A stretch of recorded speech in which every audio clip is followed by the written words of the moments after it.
रामकृष्ण हरी माऊली, स्वागत आहे तुमच्या माझ्या या यूट्यूब चॅनलवर। आज जाणार आहे आपण देऊगावाला। बघूया देऊगावाची जत्रा कशी असते ते। तुम्ही बघू शकता रस्त्याने किती अशी गर्दी झालेली आहे आणि उन्हामुळे ही खूप त्रास पण होतोय। तरी पण आपल्याला ब्लॉग कंप्लीट करायचं होतं तर जायला तर लागणारच होतं आपल्याला देऊगावमध्ये। पुण्यामध्ये हा देऊगाव आहे। तुम्हाला माहीत नसेल तर मी माझा ॲड्रेस पण तुम्हाला मेन्शन करतोय। बघू शकता हा गाथा मंदिर आहे आणि ही त्याच्या बाजूला इंद्रायणी नदी।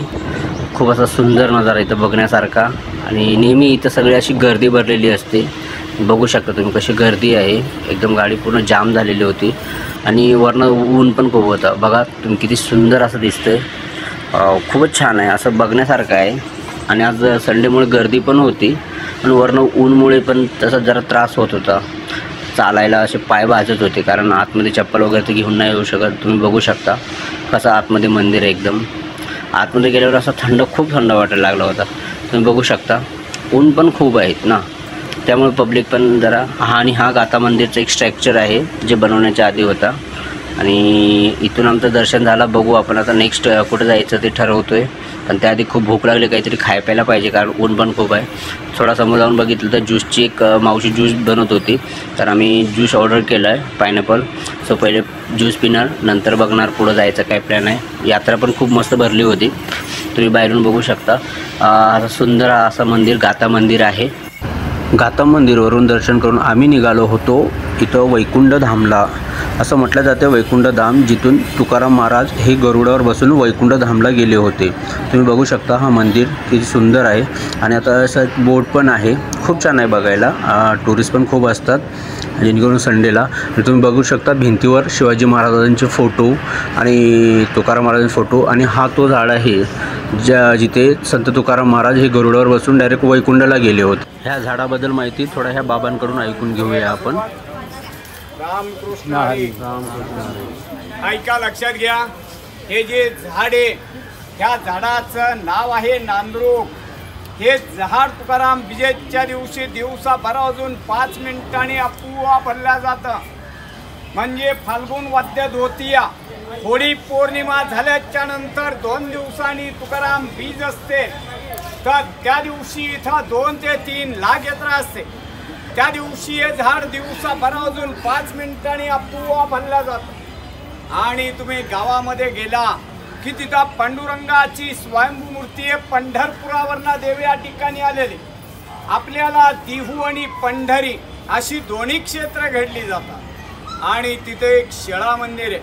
शिळा मंदिर म्हणजे असं की ज्या वेळेला रामेश्वर भट्टांनी इंद्रायणीच्या डोहामध्ये ग्रंथ बुडवले त्या ठिकाणीतनं एक मैलावरती यावं, परंतु तिथले शिळा, ज्या शिळेवरती तुकाराम महाराजांनी 13 दिवस उपोषण केलं आणि 13 दिवसानंतर जे ग्रंथ कोरडेच्या कोरडे वरती आले ते ग्रंथ आणि त्या शिळेची स्थापना मोठ्या मंदिरामध्ये केलेली आहे। आणि मोठ्या मंदिराच्या बाहेर निघालं की उजवी हाताला राहतेगार जन्मस्थान आणि नाही 3 मैलावरती एकांतात भजन करण्यासाठी जात होते। तो भंडारा डोंगर इथना 3 मैला या बाजू आणि हे म्हणजे तुकाराम महाराजांचं वैकुंठ स्थान।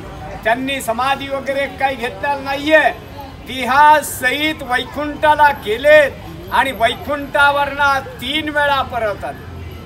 तर संताजी जगनाडांसाठी कसे आले? संताजी जगनाडे म्हणजे तुकाराम महाराजांचा उजवा हात असतात। त्यांनी तुकाराम महाराजांच्याकडनं वचन घेतलेलं असतं। वचन असं घेतलेलं असतं की तुम्ही वैकुंठाला गेले तर मी तुमची सेवा केली आणि मागाहून जर मी वारलो तर माझ्या दियाला मुठमाती करायला तुम्हाला यावं लागेल। मागाहून ते वारले जातात। वारल्याच्या नंतर तिथले गावकरी म्हणजे 5 ते 6 मैल ज्यांचं गाव आहे सुदुम्र म्हणून, तर तिथले गावकरी खड्डा वगैरे खणतात, प्रेत काढायचा प्रयत्न करतात, प्रेत काही काढले जात ते अपुआ परिवला। ज्या वेळेला तुकाराम महाराज वैकुंठावरनं खाली येतात आणि एक बंजाळभर माती टाकतात, त्याच वेळेस ते प्रेत गाडले जातात। तसेच ते निळोपर आहे, नगर जिल्हा पारनेर तालुका पिंपळनेर त्यांचं गाव, त्या गावावरनं ते इथं येतात। इथं आल्याच्या नंतर तुकाराम महाराज वैकुंठाला गेलेले असतात, तर त्यांचं असं म्हणणं असतं तुकाराम महाराज मुलीसाठी वैकुंठावरनं खाली येतात, संताजी जगनाडांसाठी येतात, तर माझ्यासाठी काय येऊ शकत नाही आहे. मी त्यांचा शिष्य आहे म्हणून ते या झाडाखाली बसून 42 दिवस उपोषण करतात. तर त्यांचे 42 दिवस उपोषण पूर्ण झाल्याच्या नंतर त्यांना स्वतः पांडुरंग भेटतात. तर ते पांडुरंगाला अभंगाद्वारे असे म्हणतात, येथे तुझं लागी बोलाविले कोणी पृथ्वीला वाचून आला शिक्का, निळा म्हणे आम्ही न ओळखीचे देवा, तू कयाचा धावा करतस.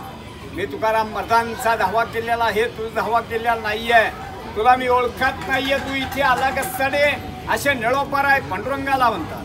नंतर पांडुरंगाला प्रश्न पडतो, तुकाराम महाराजांना वैकुंठावरनं खाली पडवतात. तशीच त्यांची मुलगी भागीरथी तुकाराम बीज झाल्याच्या नंतर 3ऱ्या दिवशी रंगपंचमी असते. वडील वैकुंठाला गेल्याच्या नंतर ती 3ऱ्या दिवशी सासरीवरनं येते. वडील बिगर विचारता वैकुंठाला जातात म्हणून ती आपल्या देहाचा त्याग करते. त्याग करून आत्महत्या करायचा प्रयत्न करते. तर त्यावेळेला आत्महत्या करायचं साधन म्हणजे इंद्राणीच्या डोहामध्ये उडी मारली. तर ती इंद्राणीच्या डोहामध्ये उडी मारते. उडी मारल्याच्या नंतर पांडुरंग स्वतः मच्छी अवतार धारण करतात आणि तिला ते वरचेवर तारतात. तारल्याच्या नंतर रंगपंचमीच्या दिवशी मुलीची आणि तुकाराम महाराजांची भेट होती. बस मी तुकाराम महाराजांच्या घराण्यातला इथला पुजारी, माझी स्वतःची 10वी पिढी चालू आहे. इथे तुकाराम महाराजांना पांडुरंगाला नैवेद्य करून रोज सकाळी महापूजा केल्या जाते. तर मंडळी, कसा वाटला आमचा आजचा ब्लॉग? आवडला असेल तर नक्की शेअर आणि लाईक करा आणि आमच्या चॅनलला सबस्क्राईब करा.